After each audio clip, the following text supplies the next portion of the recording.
তারপরে কুচি করুন, কারণ যেহেতু আমরা এলাকার মানুষ, আমাদের এলাকার বড়দাস পাড়ার, তাই অভিভাবককে পক্ষপাতিত্ব না করে সঠিক সিদ্ধান্ত দিবেন এই অনুরোধ সবার প্রতি। মঞ্চে যারা আছেন সবাইকে দৃষ্টি আকর্ষণ করে দিচ্ছি, আমাদের মঞ্চটা কিন্তু মজবুত নয়, যদি ভেঙে পড়েন তাহলে কিন্তু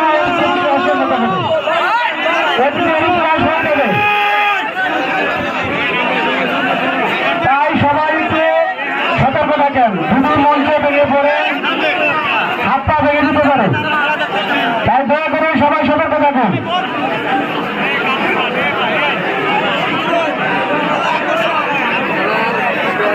সম্মানিত দর্শক, আপনাদের পিছনে অনেক দর্শক আছে, আপনারা দয়া করে যারা ভিডিও করছেন তারা মোবাইলগুলো নিচে নামে রাখুন। ভাই আপনারা সামনে দাঁড়িয়ে আছেন, পিছনে অনেক দর্শক আছে,